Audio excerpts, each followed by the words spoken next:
Hello students, this is your science class.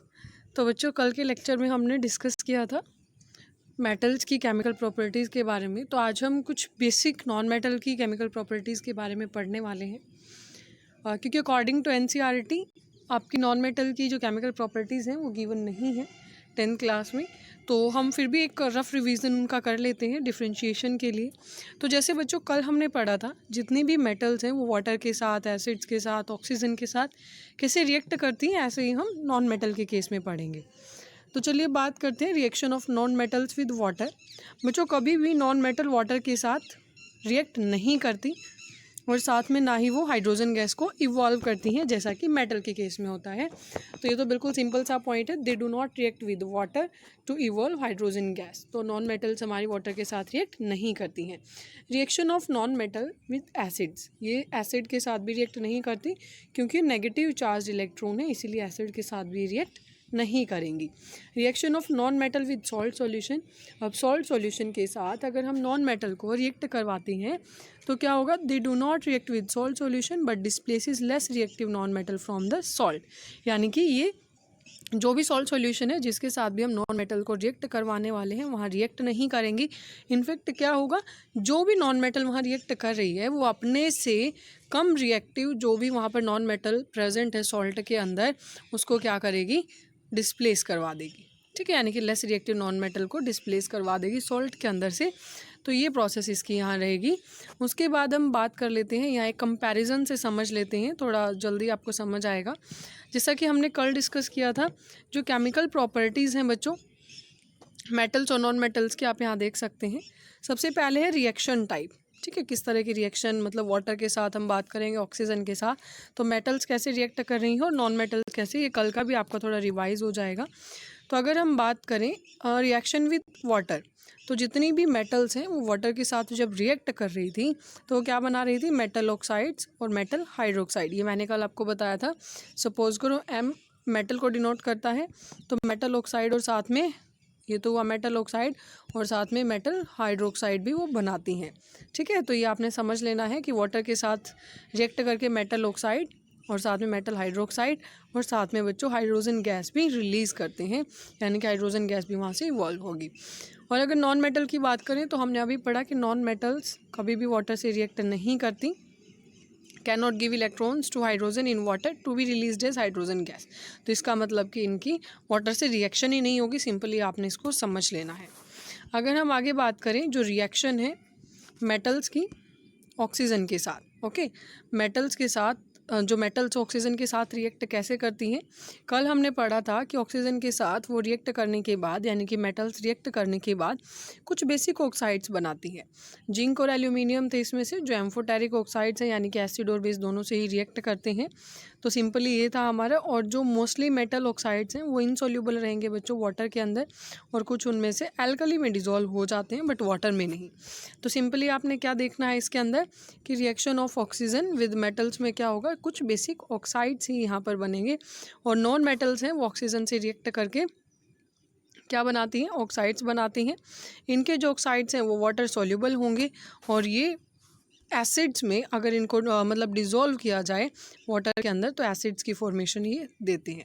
ठीक है, यहाँ आपने नोट क्या करना है, जो मेन डिफरेंस है वो ये है कि जो जितनी भी मेटल्स हैं वो इनसोल्यूबल होती हैं वाटर में, और जितनी भी नॉन मेटल्स हैं वो सोल्यूबल हैं वाटर के अंदर।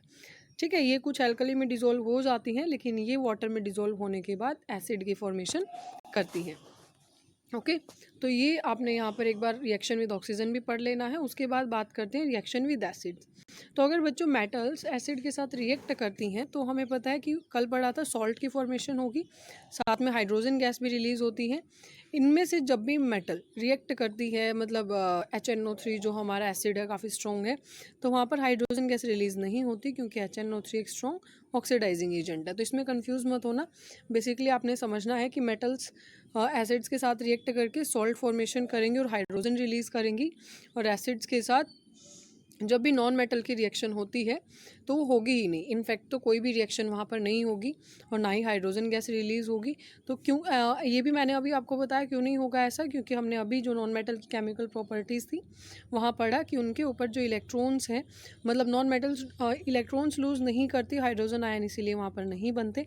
तो इस तरीके से ये प्रॉपर्टी भी हमारी कंप्लीट हो जाएगी। उसके बाद अगर सोल्ट सॉल्यूशन की बात करें, सोल्ट सॉल्यूशन के साथ कैसे रिएक्ट करती हैं मेटल एंड नॉन मेटल्स, तो बच्चों मेटल जब भी रिएक्ट करेगी सोल्ट सॉल्यूशन के साथ तो मोर रिएक्टिव मेटल है वो डिस्प्लेस कर देगी लेस रिएक्टिव को। कल भी जैसे हमने पढ़ा था जो भी सॉल्यूशन मतलब जिसके साथ भी हम सोल्ट सॉल्यूशन को मेटल के साथ रिएक्ट करवा रहे हैं तो जो भी मेटल उनमें से क्या होगी, ज़्यादा रिएक्टिव होगी। सपोज करो सोडियम को ही हम करवा रहे हैं किसी सोल्ट सॉल्यूशन से, तो उसको डिस्प्लेस करके क्या बना देती है, एक अलग ही प्रोडक्ट बनाएगी जहाँ पर जो लेस रिएक्टिव है वो डिस्प्लेस हो जाएगी।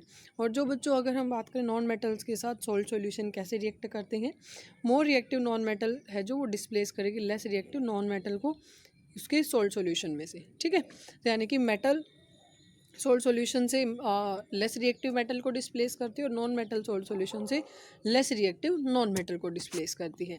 ओके, तो बच्चों आगे बात करते हैं आयनिक कंपाउंड्स की। आयनिक कंपाउंड्स ऐसे कंपाउंड्स होते हैं जिनकी फॉर्मेशन होती है कब, जब इलेक्ट्रॉन्स ट्रांसफ़र होते हैं from a metal to a non metal. यानी कि हम समझ सकते हैं the compounds formed by the transfer of electrons from a metal to a non metal, उन्हें हम क्या कहेंगे, आयनिक कंपाउंड्स या इलेक्ट्रोवैलेंट कंपाउंड्स कहेंगे। यानी कि जब भी एक मेटल से नॉन मेटल पर इलेक्ट्रॉन्स ट्रांसफ़र होंगे तो उस टाइम आयनिक कंपाउंड्स की फॉर्मेशन होती है।